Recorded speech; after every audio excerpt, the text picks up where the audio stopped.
What's poppin' YouTube? 1 out of billion is in the house. Welcome to Incognito. Today I'm gonna tell you how I went undercover as a merchant in Europe's largest market and found out a simple but very profitable scam that merchants like to use. Don't forget to leave a like and subscribe to 1 out of billion. Moving on.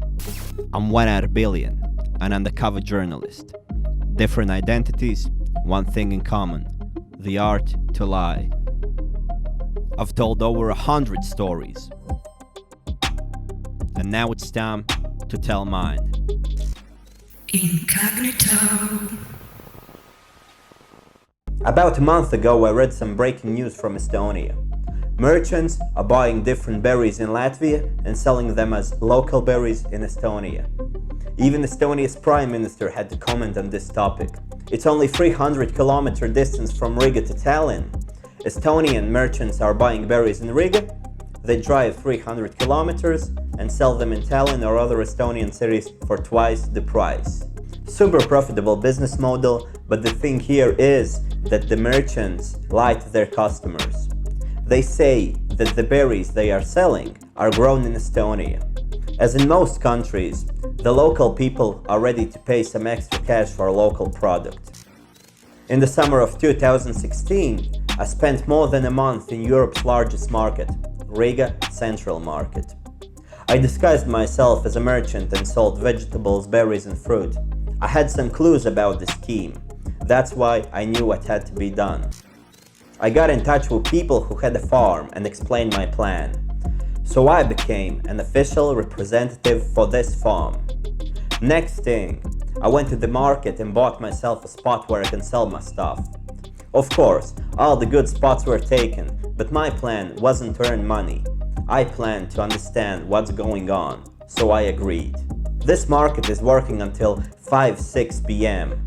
Afterward, a thing called night market opens 1 block away. The products there are cheaper, but you must buy them in higher quantities. The night market is open until early morning. In the midnight, next to the night market, a thing called 24/7 farmers market opens. Judging by the name of the market, you would assume that only local farmers sell there. Wrong. All the products are from Poland and are sold by quite big companies. A normal person can't buy anything there because everything is sold in large quantities. Also, you might think that it's open 24/7. Wrong. It's only open at night and is closing in early morning. Normal people don't even know that this market exists. Why production is from Poland? Because Poland is huge vegetable and fruit exporting in all EU. Even cheaper vegetables can be bought only in Northern Macedonia. But for the Baltic states, it's cheaper to buy it from Poland because of the transportation expenses. So the scheme goes like this. As I told you, it's super simple. Merchants go to the night market or 24/7 farmers market, buy production from Poland in large quantities. Afterwards, they take it to their warehouse.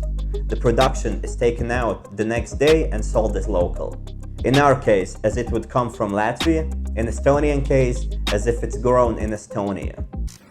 This story aired in 2016 and it mentioned Estonians buying large quantities of Polish products as well. The same story shook over Estonia in 2019. Instantly reminds me of the stereotypical jokes about Estonians being slow. I've always thought that a market is a place for farmers to sell their products. But what I found out is that most of the market is occupied by quite big companies who are buying their products from Poland. Not all of them are lying about where the products come from, some of them are. And in reality, the real farmers are being pushed out to the places which are on the edge of the market, where people don't go very often, which is quite sad. In my opinion, local farmers should get the best selling places. I always thought that a market is a place where you can buy things cheap and there is no big money involved. Well, I was wrong. When the strawberry season starts, you can make 1,000 euro turnover in a day. Later it's 500, 400 euros per day.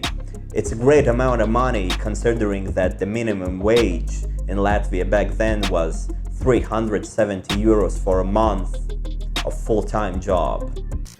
So what I felt when I was working in the market. In the first few days, I couldn't understand why people are so negative and angry.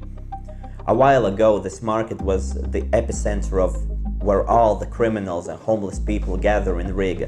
Pickpocketing fraud was pretty common.